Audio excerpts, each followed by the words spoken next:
the Royal Welsh Agricultural Show. Fantastic event over these few days where the farming community and others come together in the heart of Wales from right across Wales to celebrate food and farming and nature across Wales. I'm Craig Bennett. I'm the Chief Executive of the Wildlife Trusts across the UK. I'm delighted to be chairing this next panel session, which is titled Farming with Nature, What's the Problem? And the reason we wanted to have a panel on this is to really take head on the fact that over the last couple of years, too often the idea of producing food and restoring nature has been posed almost as if they're opposites, have been posed as if it's one or the other. But at the Wildlife Trust, we certainly think they need to be integrated and need to go hand in hand. And we need to kind of explore why is it that this issue has become sometimes polarised, and what can we do to make sure we get the debate back on track so that we can be growing good, healthy food at the same time as restoring nature. There's a lot to discuss, but I'm delighted that we have a brilliant panel to help us discuss it. We have on the panel, we have Carolyn Thomas, MS, who will be introducing herself a bit in a short while. We have Hilary Kehoe, who's from the Nature Friendly Farming Network in Wales. We have Gimber, who's the People's Trust for Endangered Species. We have Flora Price, who's a farmer. And we have Rachel Sharp, our very own Director of Wildlife Trust Wales. And we have an audience here in the tent at the Royal Welsh Agricultural Show as well. Please give our panel a round of applause. So we're going to have a bit of discussion on the panel to start off with, and then we're going to come to the audience for questions, so the audience here can start thinking about questions you might like to put. Carolyn, let me start with you, if I can, first of all. I know it's astonishing, but some people might not know your background, people outside of Wales and so on. Tell us a little bit more about your background, both politically and how you've interacted with these issues over the years. Okay, so yes, I'm a member of the Senedd for North Wales regional member for the last 3 years. And prior to that, I was a Flintshire councillor for 14 years. I was... and Flintshire is where, for people that aren't so familiar with? Flintshire is in North East Wales. Beautiful bit of Wales. Well, every bit of Wales is beautiful, but... And I was also involved with the AOB there, the AOB partnership. I was cabinet member for street scene and countryside. I agreed to be cabinet member for street scene if I could have countryside with it. When Jane Davison was minister, I was appointed as biodiversity champion at Flintshire, and from that time I learnt a lot about nature, the environment, and how important it is. So there we are. And Carolyn, tell us a little bit more. What's your sense of this debate, how it's evolved over the last couple of years? It is kind of a bit curious that at times it's become a bit polarised between food or nature, when clearly self-evident truth is there's no such thing as food if we don't have nature. It did get really polarised, and I'm glad that a pause did happen. I attended the opening of an engineering unit in Rhyl, and there were a lot of farmers there, tractors, protesting, but I wasn't able to talk to them. There were also a lot of anti-protesters. The no farms, no food logo was invented by somebody, I think, who was a board of together, who were part of the anti-COVID, anti-devolution, anti-lots of things group, anti-20 miles per hour. So when I tried to talk to farmers, they wanted to talk about 20 miles per hour and things like that. And also we had a protest at the Senedd, and it was really difficult again. But later on, we had 5,500 pairs of Wellingtons on the Senedd steps. Now, I walked to work that morning early to get to a committee. Seeing the Wellingtons there was really poignant, and I got to talk quietly with farmers about their issues they faced, and that was really, really important, and I appreciated that. And that's why I appreciate this pause now, and that the Cabinet Secretary is having roundtable meetings with, I think there are 18 partners on that table, from environmentalists, farmer representatives, veterinary associations, and they're working through what should happen. So, yeah, I think that was really important. Great. Carolyn, thank you very much for joining us on this panel. Next up, we have Hilary Kehoe, who's from the Nature Friendly Farming Network for Wales. Hilary, tell us a little bit about your background. I grew up being very, very fond of cattle, and now we're farming on a farm that my husband's uncle's great-grandfather came to, so my grandchildren are the 7th generation. And where is that farm? That is in near Bethesda, North Wales, and sort of nearly northwest Wales. The farm itself is about 60 acres, but we farm another 200 hectares of nature reserves using conservation grazing cattle, sheep, and Carnethae ponies, which is it's not called a rare breed, but they are very rare, to manage for wildlife. So our sort of key output of our farm is wildlife, really, but then we have very delicious beef and lamb as a side product, and sort of can keep the farming tradition going. Great. And tell us a bit about Nature Friendly Farming Network Wales. Nature Friendly Farming Network was set up, I can't remember the date, but it's about 6 or 7 years old. We've got about 350, 400 farmer members and 600 or 700 just supporters. And it's just showing how you can farm with wildlife and nature. You don't have to be organic, you don't have to be a nature reserve, but you can take small steps with your hedges or with your grassland management to benefit wildlife, and also with the less is more sort of program where you sort of reach your maximum sustainable output for the amount of sunshine that you get and the nutrients that you get from the land, and you can actually work slightly less, not have the best cattle in the market, but have a higher profit margin than someone who's got pedigree Charolais that they're giving cesareans to and spending a lot of money. You can have some jolly healthy Highlands that just carve themselves and bring you in an income for a bit less time and effort. So it's a really good, you feel slightly less bonkers being part of the Nature Friendly Farming Network, because there's 300 of us all fighting the same battles, and we can support one another.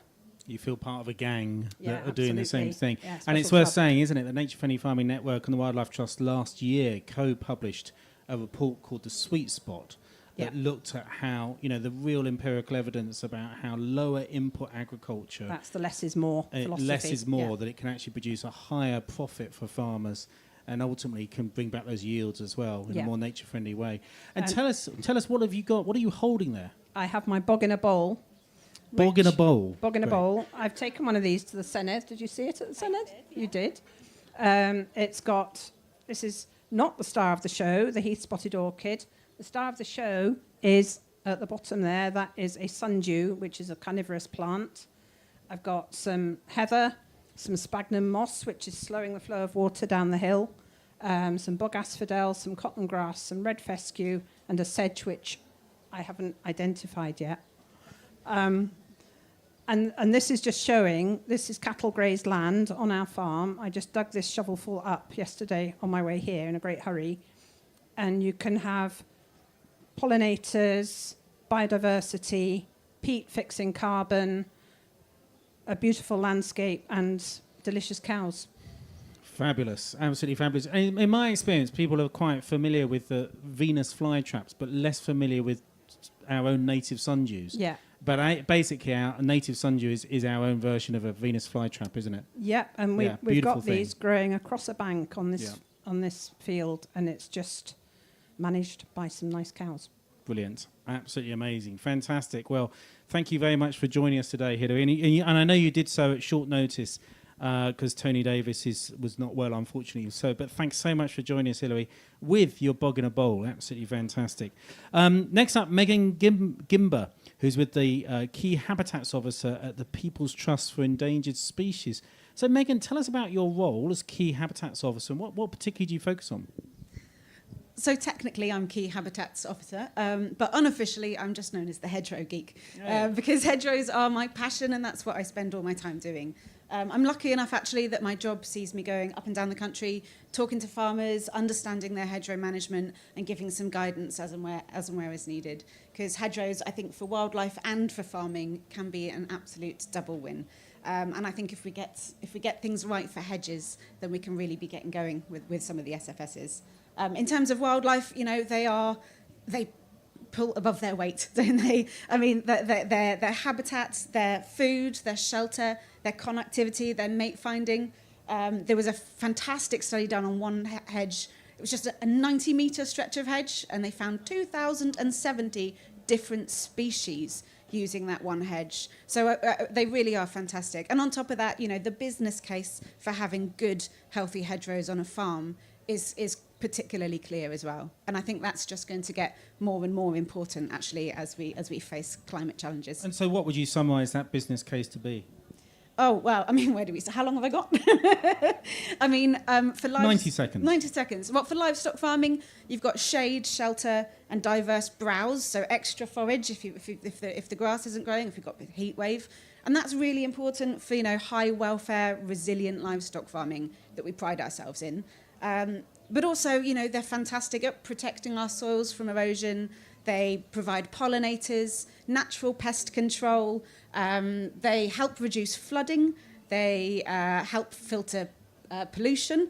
They do all sorts of things. And to be honest, they're also just inherently, traditionally part of our countryside. You just have to climb a hill and look around the Welsh countryside to see how integral they are to the Welsh landscape. In fact, I believe there's 22 different recognised hedge laying styles just in Wales alone. It's properly traditional part of our heritage. And they're basically the equivalent of the motorway network for species like bats and farmland birds and so on, aren't they? Just enables them to build that connectivity. But we've lost so many of our hedgerows over the last 50 years, haven't we? Yeah, we've seen loss. I mean, it was mostly government-funded loss. Let's be honest. There were government grants to intensify farming, which saw the loss of many hedges. And luckily, you know, things have changed since then, and there was a bit of a U-turn, and the government realised how important the hedges were, so started giving grants to put them back in again. But I think what we need to be aware of now is how we manage them, because we're not taking hedgerows out anymore, but we are actually still under threat of losing hedgerows just because we've dropped some of the ways that we would traditionally manage them. Hedges are best managed in a life cycle, and that always needs to include some form of rejuvenation. Maybe once a generation, once every 40 or so years, hedges all need to be laid or coppiced to reset their succession, give them another life cycle. And that's the element that's dropped out of tradition at the moment. And unfortunately, it's showing in the condition of the hedges nowadays. I think at last count, only 44% of Welsh hedges were in good structural condition. So rather than seeing that as something gloomy, I like to see it as an opportunity. It's really powerful to know where we can make a start, where we can make a difference. And I think hedgerows, for me, is one of the prime examples of where we can make a big difference really quickly. Hedges respond really well to rejuvenation and really quickly. They can, just with a few tweaks to how we manage them, each hedge has the potential to support over 2,000 species and be an asset to Welsh farming. Great. Well, Megan, thank you very much for joining us today, and we'll be picking up more of that, I'm sure, as the discussion goes on. Next up, we have Flora Price, who's a farmer. Flora, tell us, where do you farm, and what is your farm like, and how did you get into farming? Well, I married a farmer, so that's how I got into farming. But I've had a background in biology and conservation, working at Kew Gardens in my previous life until I came to live in Bala, North Wales. So I'm partner in our farming business. We have two enterprises. One is a New Zealand dairy. We milk 460 cattle. And the second farming enterprise is a traditional hill farm. We have 800 Welsh mountain ewes and 60 Welsh black sucklers. Fantastic. And so what's it been for you, that sort of transition in your career? You know, working at Kew and then getting into farming and so on. I mean, what's been your reflections on that from a sort of non-farming background, now very much in a farming life? Well, it's just really exciting. We live in a lovely place. Farm's wonderful. We farm as much as possible within agroecological principles. And I think we've actually got a lot of biodiversity on our farm, which we're really proud of. So, I mean, what's been your reflection on some of the debate over the last year or so there's been some attempts to try and posit nature and food production as opposites somehow? Well, I can only speak from our farm, and definitely not for all farmers in Wales, because ours is quite different. We've got a large area of habitat, so we're more on the ecological side of things. I think it's important that farming and food production go hand in hand, but it's really, really important to make a profit too. And I think that sometimes people forget about that and just think about climate change and the debate about that. The other thing I think is that your question, whilst I applaud it, it's a good question because it talks about nature. There's an awful lot of focus on carbon emissions and emissions from farming. Yeah. What about sequestration? Can we do some scientific studies to work out how much we can actually sequester from grasslands? And if you've got a grass green field that's photosynthesizing, presumably it is actually sequestering carbon through the root exudate. So it's important to look at sequestration as well as emissions. 100%. You'll be very pleased to know we had a session just a couple of hours ago in this tent all about that, about should have been here. Carbon back in our soils. Don't worry, it's on YouTube. Great. So you can watch it as many times as you like. It's fine. Thank you. You can watch it sped up or slowed down, whatever you want. So don't worry. But I mean, it's a hugely important issue. Exactly, how do we get carbon back in our soils? Not just for helping sequester carbon to tackle climate, but actually to improve organic content in soils, hold more water in the soils, and so on. Absolutely. So then our last panel member is Rachel Sharp, who's Director of Wildlife Trust Wales. Rachel, tell us a little bit about Wildlife Trust Wales. Yeah, I've wonderful experience of over 25 years working for the Wildlife Trust, and the Wildlife Trust Wales represents the 5 wildlife trusts across Wales, and we have over 230 nature reserves. We're really unusual in the Wildlife Trust. We're called what was called a federated structure, which effectively means that we're a bottom-up organisation, because you can only manage wildlife at that local level. You can only get to know your local communities if you've got that local presence. So I'm really proud to work for the Wildlife Trust. But we restructured over 10 years ago in the Wildlife Trust because we understand devolution. So our role at Wildlife Trust Wales is to work with our wonderful Welsh colleagues, our wonderful MS members. I'm glad to see someone in the audience today as well as on the panel. And actually, that is a really productive way of working, because I always say Wales is large enough to be devolved, but actually small enough to get everybody who matters around one table. So you can have really good, productive meetings. Welsh Government has declared a nature crisis, so we're all, obviously, as it says on the tin, we're all about recovering nature. And so, yeah, that's our primary purpose, but we also understand about community. And I completely agree around the farming agenda. We've really got to be able to make sure that people have a future, have that livelihood. So I also managed to sit on a lot of, it's already mentioned today, the round table meeting. We'll be talking to the First Minister later on today around rivers. And then on Wednesday, I'm really glad to say there's a new round table just on nature, because I agree, often when we talk about the environment, we often mean energy, transport, and now carbon, and we forget the nature bit. But actually, nature underpins the whole system. Great. All right. Well, thank you very much to everyone joining the panel today. Rachel, I'm going to come back to you to ask you the first question.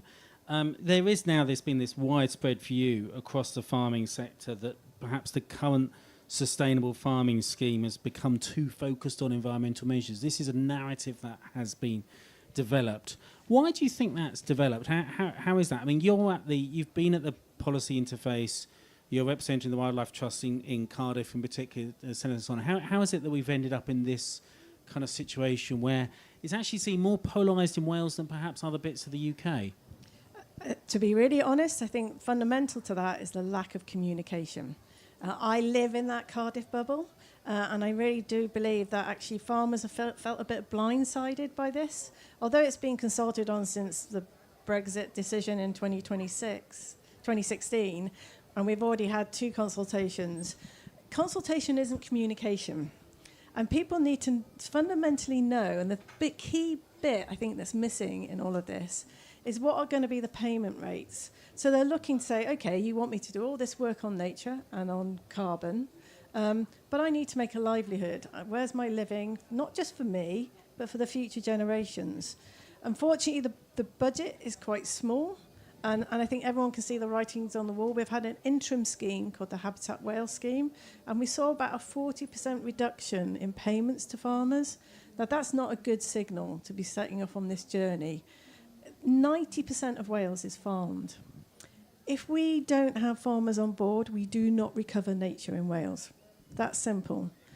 And every meeting I go to, at some point, somebody will say, it's okay, the Sustainable Farming Scheme will take care of that. So actually, I'm not convinced. The budget simply isn't there. Tomorrow, we will be launching a report with the RSPB and the National Trust. We're actually looking at that budget and the scale of need of that budget. I think it's achievable in Wales. I think we can get this. Okay, public purses... So just to be clear, the scale of need of the agricultural budget for doing what? To recover nature and also for all those targets towards carbon as well. Recovering nature, carbon, producing food. What's the overall budget needed to do all of that? So that's going to be 600 million in the Welsh context. We're almost kind of halfway there with the existing budget. And also, we know that there is a huge demand on the public purse at the moment. However, we can repurpose existing budgets, like the flood budget, for example. And we need to come across portfolio in government. If you're asking farmers to do a lot on climate change, where's the climate budget? Right. So that's coming out tomorrow. That'll be something to look for. Hilary, let me come back to you, you know, with from Nature Friendly Farming Network across Wales. I mean, you've obviously been following this, working very closely and interacting with the production of Sustainable Farming Scheme. What's your sense as the Nature Friendly Farming Network Wales, where it's at the moment, what needs to happen next? Well, I think Rachel's completely right. You can't plan your farming business if you don't know what money you're going to get in for different things. The Habitat Scheme is a good idea, but on our farm, 70-80% of our farm is triple SI, and the farm payments, the Section 15 and 16 agreements aren't being put out by NRW, and Habitat Scheme doesn't pay for triple SIs. So that's been a massive cut in income. And where's the money to sensitively manage these? Well, this wasn't a triple SI, actually, but places that could look as good as this if they were.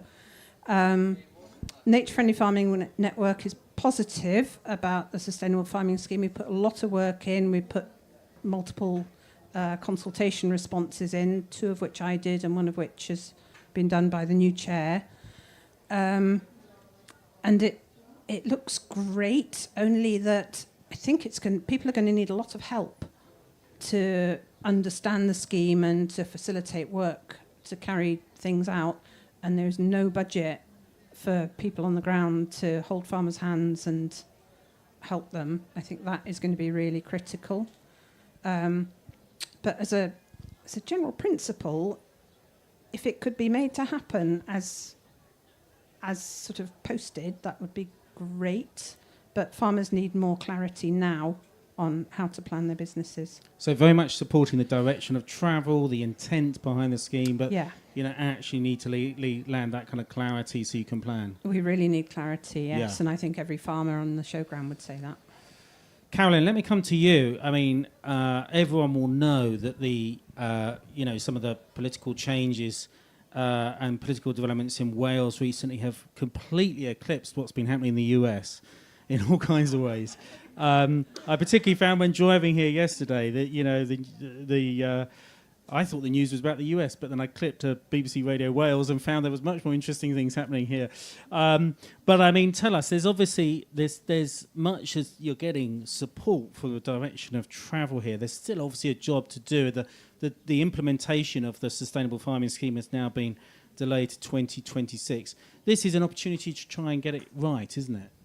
Yeah, I believe we're now in the preparing phase for it to come in 2026. So 2025 will be about being prepared, having those discussions, making sure that everybody's on board. There was an announcement yesterday about extending the payments as well to make sure those are in place in that interim period, which is really important, the BPS and the Habitat Wales Fund, and there's another one as well, I believe. So we need to see, Welsh Government needs to see as well what budget's coming forward from the UK government as well. So there's been discussions about replacement European funding coming straight back to Welsh government rather than through the shared prosperity and the level up funding. And of course, just to highlight, you know, it's a very different context now where you've got a Labour government in Westminster and obviously a Labour government in Wales. It's slightly different relationships to what was there before. Absolutely. Can I just say, I know lots been happening this week, but I was on 3 committees last week. I've just joined the Climate Change Environment Infrastructure Committee, and we're going to do a deep dive, an inquiry on biodiversity in the autumn. So we need people to feed into that, please, as well. So I wanted to get that in. We took part in First Minister's questions, and all that's been happening. And there's, Hugh is still, he's been here today, the Cabinet Secretary, having those important discussions. Hew Ranker-Davies. Hew Ranker-Davies, who's the Cabinet Secretary, yes. So business is still going on, just the same, talks been going with Tata Steel, negotiations with the BMA and of the doctors, payments. So everything's still happening. So don't worry, we're still functioning as a business, which is really important. But no, it's really important to have this listening phase now, making sure that everybody is talking together, so that the best scheme can go forward for everybody, for farmers, for environmentalists, for everybody. So with what funding is available. And to hear what you say earlier as well, it's really good.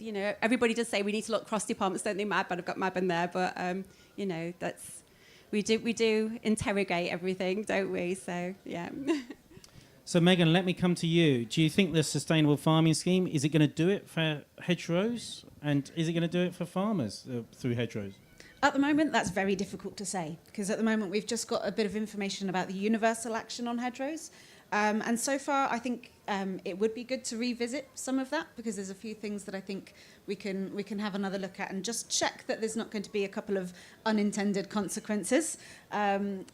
But it's really difficult to judge the SFSs for hedgerows as an entirety, again, without knowing the budget and without knowing what comes next, without knowing what the optional actions are. We don't know what proportion those universal actions are there to cover. Personally, I think we need to see, especially looking at the condition of hedgerows in Wales, many of them are sadly in decline through to lack of rejuvenation, and so far we don't have any information about how well funded that's going to be. And we certainly need enough ambition within that scheme to ambition, I think financial ambition as well as advice. We need to support farmers with advice as well as enough funds to actually get this work done. And so far at the moment, it's very difficult to judge. But I think from what we've seen, it's a good start. But I think there could be a few tweaks still. So essentially the devil will be in the detail, but you don't know the detail yet. Exactly. So, yeah. Okay, Megan, thank you very much. Flora, let me come to you then as a farmer. What's been your sense so far of the sustainable farming scheme? What for you seems to be working and what's missing? Well, looking at those 17 universal actions there, they all look really worthwhile. I really like the benchmarking. I think it's really important for farmers to know their numbers. And I'm looking forward to the habitat assessment and baselining as well. I think that's seriously important for everyone to know what they've got, because it's difficult when you look down the whole list and you don't actually know. You're told what habitat you've got, but how do you know what you've got?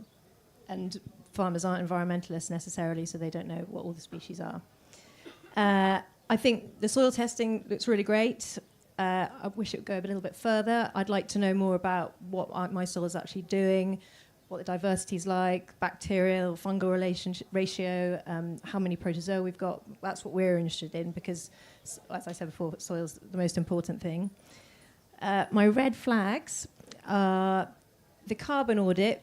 On our farm, we're really nervous because in order to decrease our carbon emissions, we'd have to intensify. We're not really keen on doing that. It wouldn't go with our ethos on our farm. And we're also worried about the administration burden. I fill out all our forms at the moment, but not all farmers have the luxury of someone in the office doing that. I do the Habitat Wales scheme, I do BPS, I do a nutrient management plan, we do a carbon audit, we do FOWL, we do Red Tractor. The SFS looks like it's going to remunerate farmers, but they don't actually have time to do all that. And as Hilary said, there's not enough people on the ground to help farmers do that. What do you mean actually do the work on the ground or filling in forms? Both. Filling in forms takes an awful lot of time. We've just gone into the Habitat Wales scheme. Yeah. We've got a very large chunk of our mountain as triple SI, and it's taken me days to get it done. And people probably know, but when I looked at the map of our farm, we had 80% of our farm was habitat. They'd got it completely wrong, but then we couldn't change it, so we were having to put derogations in, speak to RPW online a lot. And when you can't change things, it's really hard on the ground. And we're in a panic. One of our big silage fields suddenly was in a wetland habitat, which was we've been silaging it for 50 years. Yeah. So it's difficult when you're up against that. I think it certainly lost our confidence. I'm not confident that Welsh Government can get the habitats right on our farm yet. Right. Listening to you there, Flora, I'm provoked to... I find myself thinking, sharing something that I've long thought, which is that anything to do with the environment, people love to use the word balance and say, oh, we need a balance between this and that. We need a balance between, tackling climate and energy generation. We need a balance between food, and we need a balance between nature. And personally, I hate using the word balance because it actually suggests the two are still opposed to each other, actually, where I prefer to use the word integrate. So, the real question to me is, are we properly... Do you think the sustainable farming scheme is going to properly integrate nature recovery with food production? Or it sounds like you might be saying one of your concerns at the moment is it's almost like saying food over here, nature over here, rather than integrate. Is that true, or...?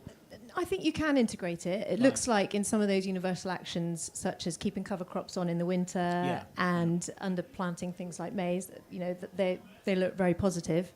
But cover crops are, of course, important for stopping bare soil and soil erosion. Erosion, especially on those maize fields which are planted on steep hills, which hopefully they'll get rid of. Yeah. With us, I think we try and manage to do it all together. We've got diverse lays, we've got permanent pasture, we're lucky enough to have mountain land, freed land, all sorts of habitats. But I think on an arable farm, which I know nothing about, but if you're in the lowlands and you're on an arable farm, it's going to be quite tricky, especially when I feel like the sustainable farming schemes lost a lot of the confidence of farmers. Maybe that's through bad marketing and people focusing on the trees only. I don't know. Just picking up on your the hedgerow aspect, I was a bit nervous when I was reading about the prescriptions that we have to have a tree every 50 metres, even in mature hedgerows, and I was wondering how we think we're going to do that, as well as planting 10% of our ground as trees. The way of getting trees and hedgerows is fairly simple, actually. There's a number of ways of recruiting trees from within the hedgerows themselves, so no need to go in with spades and spiral guards and bamboo canes or buying anything in. We can be recruiting from the hedges that we've already got to increase the hedgerow standard trees. And actually in Wales that's really important. Welsh hedges are the most species diverse of any home nation, so it's something to be really proud of. And I think we need to be capitalising on the genetic diversity of the trees that we've already got. So especially because we know that it's our trees that form the flowers and the fruit that actually go on to contribute to things like natural regeneration. It's really important that the trees that we put on our landscape have a really good genetic diversity, and we do that by recruiting from the hedges that we've already got. Just the practicalities of that. If you've got miles and miles of hedgerows and then you've got to go along every 50 metres, I think it's not just the hedgerows, it's the prescriptive nature of some things. Whereas it looks like the same sustainable farming scheme is more flexible in some of the things the habitats have been focused in on. But if you've got a grassland habitat, you're still going to have to keep your grass within 75 centimetres and 5 centimetres and then 20 centimetres in the growing season. Presumably, if it's been identified as a habitat, it's because the farmer was farming it like that in the first place. So how are they're just doing it? They're not going out measuring with a transect and a ruler, but yet there's still prescriptions like that which are really difficult, and people could be fined for that, for not having. It sounds like you're asking for more of a focus on outcomes than outputs. Probably, yeah. Okay, thank you. Well, I'm going to come to the to questions for that. We've got a packed tent here at the Royal Welsh Agricultural Show for the Wildlife Trust Wales tent. I'm going to come to the audience for questions in a minute, but just on this point, Hilary, if I can come to you about, what's your sense about a sustainable farming scheme at the moment? To what extent is it integrating nature recovery at the same time as encouraging production of food, or is it sort of suggesting that you have some bits of the farm and some elsewhere? I think with things like herbal leys, promoting the idea of herbal leys, that's a really good way of integrating pollinators and deep-rooted plants and soil health. And just in a sentence, explain what herbal leys are. Well, it's where you have a mix of grasses that are not necessarily perennial ryegrass, in fact, not perennial ryegrass, which is designed for having nitrogen put on it with a really shallow root system. But you have things like red fescue and timothy and more native grasses that are deeper rooted and better able to establish relationships, Flora, with the microorganisms in the soil to get their nitrogen, phosphate and potash. And then plants like plantain and all sorts of deeper rooting plants and things like bird's foot trefoil, which is naturally anthelminthic. It'll worm your livestock. So much greater diversity of grasses. Much greater diversity of grasses and flowering plants. And you manage a herbal ley differently from... You have to manage it to sustain it by rotationally grazing it and allowing it to regrow. Don't take it right down to the ground and then rest it for 30 to 60 days and let it regrow. You actually get 20% more yield from that. So that integrates really well into a farming system because you can have a lovely field and you can be managing it right, but you might need to put a lot more hedges in to do the rotational bit. Other aspects of integration, I haven't really looked into it that closely. But it sounds like there's elements in there. There's elements that will integrate. It Yeah. doesn't have to be completely separate. And it's inevitable that the scheme will evolve over time anyway. But let's see if there's any questions from the audience. Anyone wanting to ask particular questions? Yeah, lady at the back here. And if you can just say who you are, please, where you represent or whatever. Yeah, hi, thanks. I'm Lizzie. I work for Plant Life. So we've got a lot of sites of special scientific interest in Wales, meant to be the jewels in the crown.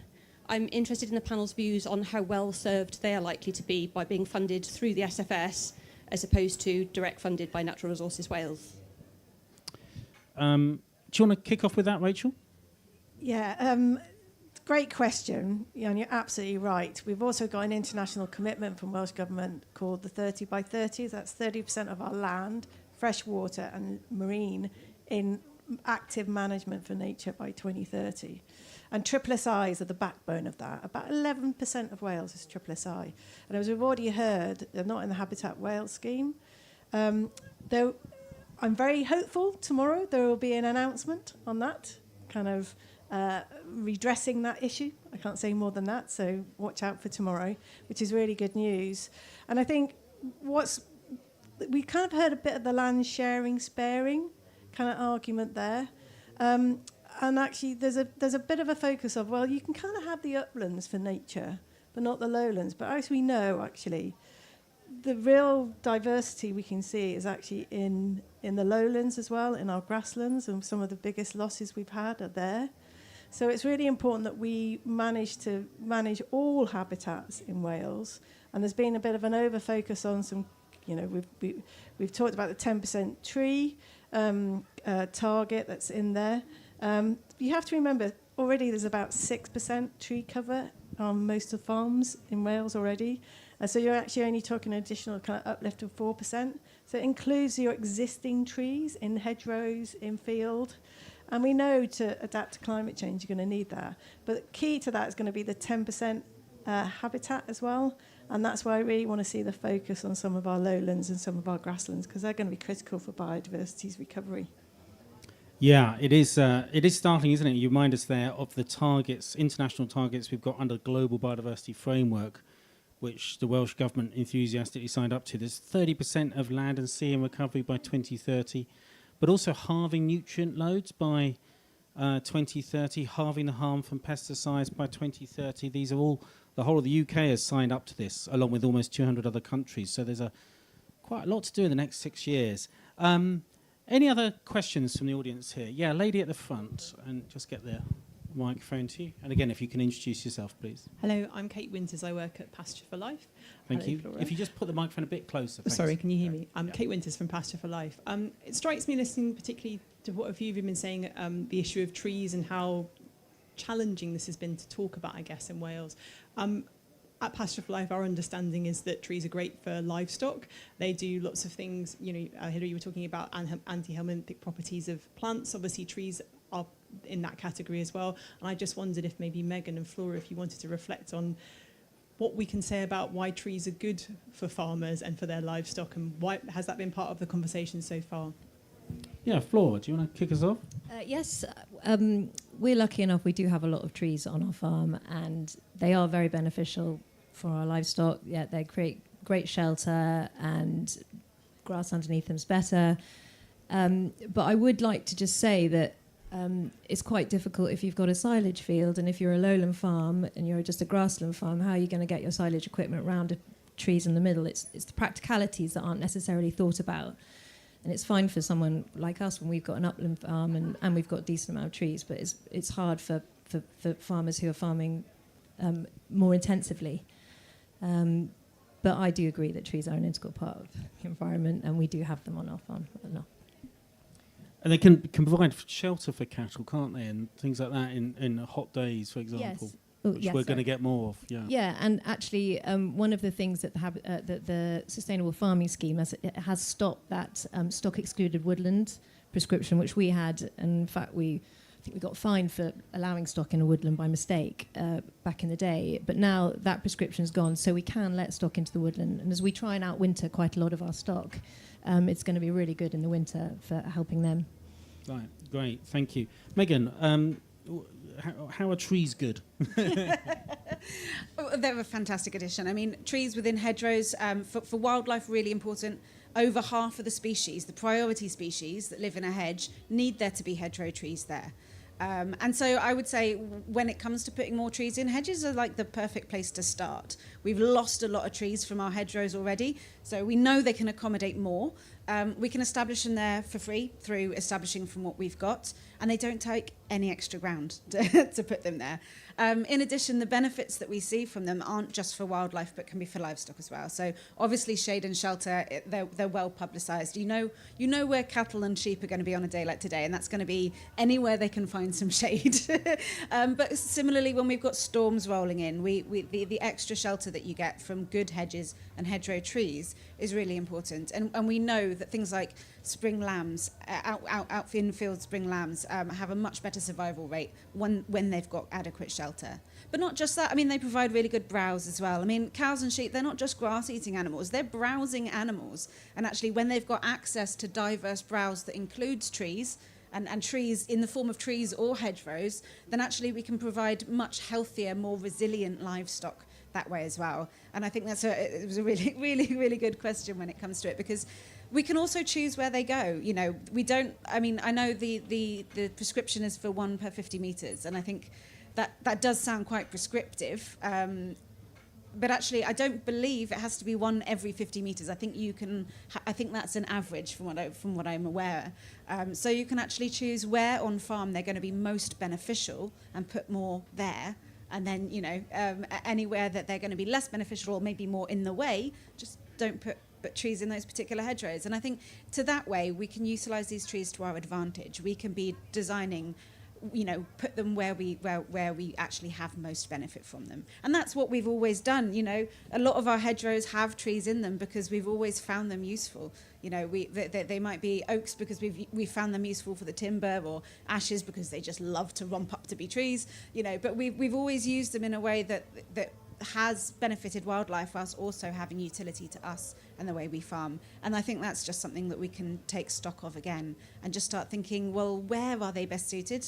Where are they going to have maximum impact for shade, for shelter, all of that thing, and where they're not going to be in our way for when we're needing to get the silage in. To what extent has it sometimes perhaps been a bit of there's a cultural issue that over the years, society, we've become used to the sight of hedgerows that are very tightly shorn and made to look very supposedly neat and tidy, when in actual fact the best thing for wildlife really is a hedgerow that is allowed to really express itself and grow out of itself, not least the bits sticking out the top which come to be known as trees. It's a complicated issue, but it's also completely understandable. I mean, hedges are the most visible aspect of the way we're running our farm. And traditionally, a tidy hedge is a demonstration that we're on top of things, that we've got round all of our hedges and we're on top of it. And I think that's quite a difficult mentality to break. And we're expecting people to break it, not just in the farming community, but, you know, with people's front lawns as well, with No Mow May and Too Soon June. We're trying to breach that tidiness is a sign of well management. Yeah. When it comes to hedges, I completely agree. I prefer them big and wild and woolly.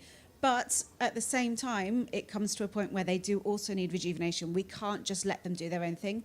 Hedges are a managed habitat, and if we don't do some management, we lose them. Yeah. And actually what we're seeing in Wales is we've lost more hedges to becoming tree lines through doing no management than we have to over-managing them with trimming machinery. So I think we've got to be careful to avoid the narrative of let them do what they need to do for wildlife, because we need to make sure that, you know, once a generation we lay or coppice them, laying or coppicing, that rejuvenation gives them another life cycle. So it makes them immortal. And without doing that, we lose them in the long term. So I think you're right, big and wild and woolly, but with periodic rejuvenation. Okay, great. Any other next questions from the audience here? Anyone else? Yeah, gentleman here.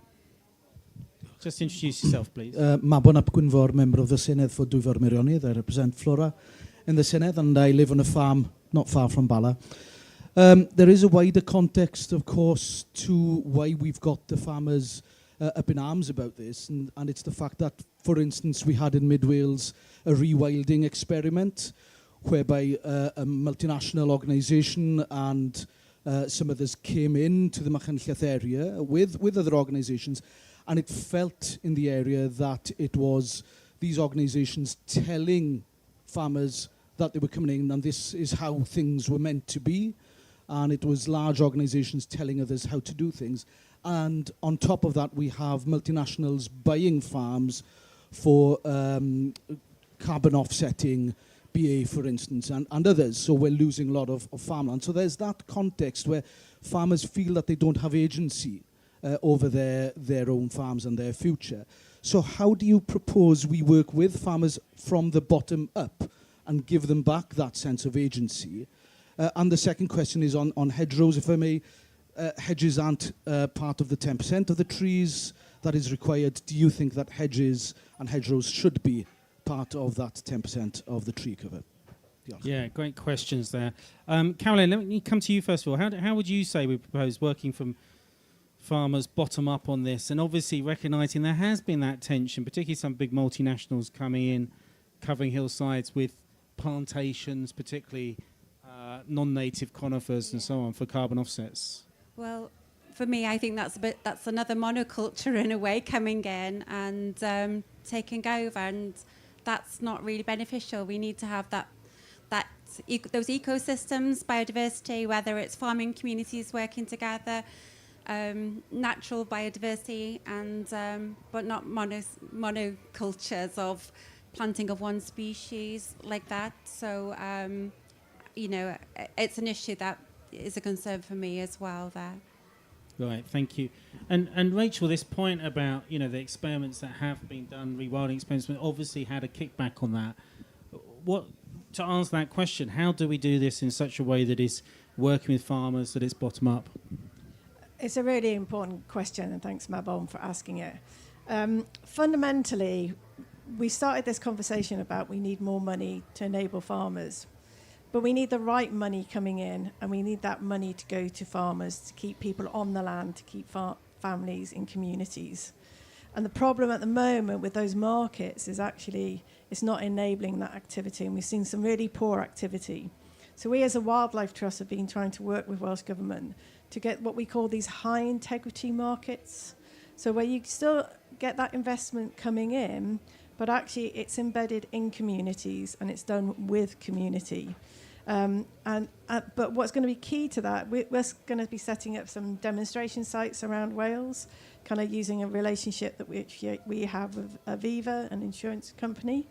But our member of staff here, Dilla Phillips, is here. She's our community liaison person who goes in, and from day one, we involve communities and we make sure that's a community asset. That food is still produced on the land, but also it's obviously very nature heavy for us. But we intend to use those as demonstration sites to be able to show what can be achieved. But yeah, if we don't regulate this market, we're going to see poor activity. And it's difficult for Welsh Government because trade is, you know, anyone can buy, sell land and anyone can buy it.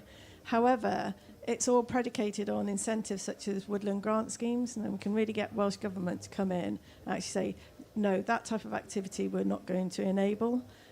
So I would really advocate working with environmental NGOs like the Wildlife Trust, I'm bound to say that, aren't I? But also, we also bring in academia and that evidence base so we can actually show and demonstrate. But what's going to be key is those communities and the farmers surrounding those areas, and that's what we're determined to do. Great, thank you. Yeah, Flora, please, yeah. What would be really good is if Welsh Government could design an internationally recognised scheme or testing network so that farmers could all sign up to it and they'd have a natural capital value themselves. And if they could sign up to that, that would be very helpful. Great, thank you very much. Well, we are pretty much running out of time. These panels always go incredibly fast, I'm afraid. So I'm going to come to each person on the panel really and ask them one final question. What's your sense? What needs to happen in the next 12 months to really make sure we can integrate farming with nature here in Wales in the years ahead? Let me start with you, Carolyn. I think we need to have these conversations together, and we need to make sure that there's help and expertise for farmers as well to understand your point, well, everybody's point of view as well, or what they can do regarding hedges and edges, the benefits of planting trees, but also for you to understand why it might be an issue for a farmer. So to have those conversations, which maybe happened previously, now is the time during this 12 months to do that before the SFS comes in. So that's what I think. I've learnt a lot. As just a member of the Senate, we've had organisations coming in just talking. Once the heat was taken out, of it, and to actually have conversations with farmers around the table, but also with the Soil Association. They visited the Senedd about, how by not having such an intensive way of farming, how we can improve soil health, and we can actually be more productive maybe by not having that intensification and not spend so much money on food and fuel and everything, but eventually be more productive. So a lot of conversations, lots of learning from each other, and then hopefully everybody can benefit, and nature and farms as well. So, thank you, Carolyn. Hilary. I think in the next 12 months we need to know what the payment rates will be for what activities so that we can plan for the next 10, 20, 30 years ahead, which is what farmers have to do. If a cow gets pregnant today, it's like 3.5 years before you get an income from that calf. So you have to be aware of that when you're planning. So we need to know what support there's going to be, what's going to be paid for, what the rates of pay are going to be, and how the rest of the community, it's not just farmers, is it? It's agricultural merchants and hedge layers and dry stone wallers and blacksmiths and everybody. Sort of, in some ways it seems a bit unfair if farmers are getting paid for maintaining rural communities and nobody else in the community is. So somehow there needs to be some kind of a programme for rural communities as a whole thing, and farmers need clarity in the next 3 months, please. Thank you. Megan. I would echo both of those sentiments. I think bringing people together, I think the voices of the farming community needs to be taken into consideration. We need much more clarity on what the next step of the SFS is going to be, because we can't adequately judge what we've seen without knowing how big a piece of the puzzle that is. I think we need to know what that support, how long term that support's going to be as well, because a lot of the change that we'd like to see, we actually need to know that that's still going to be there in 10, 15, 20 years' time in order to actually feel confident that we can start making those changes. These habitats that we're looking at, they're long-term habitats, and they are a commitment. So we need to make sure that funding commitment is going to be there in the long term, and it's not going to change again in the next sort of 5 years once we made that. Thanks, Megan. Flora, what needs to happen in the next 12 months? I just think that Welsh Government needs to get the confidence of farmers back if they want to make the sustainable farming scheme work, basically. Okay, short and sharp. Rachel, what needs to happen in the next 12 months? I agree. Let's not waste this next 12 months. We were disappointed that the scheme got delayed. Welsh Government is starting talking about prototyping. Just call it piloting, and let's actually start. When people can see and feel and what was meant by this scheme. And I think also, obviously, the budget needs to be corrected as well, and we need those long-term budgets as well. I agree. How can you plan ahead? How can you know what your livelihood's going to be? Again, that confidence with farming, I think we need an informed narrative around actually the reality. It's been dominated by really negative conversations around the 10%. As I said, if we don't get this right, we will continue with the nature crisis. We will not recover nature. So there's a lot of pressure on Welsh Government at the moment to maybe kind of hold the kind of status quo. We can't have the status quo. Status quo has driven us to a climate crisis and a nature crisis, and I think a crisis in our rural communities as well. So let's not have the status quo. Let's be bold. Let's look to that future. But you've got to help farmers transition, and there's not enough discussion about that long-term transition support as well, and we need to bring that into the budget.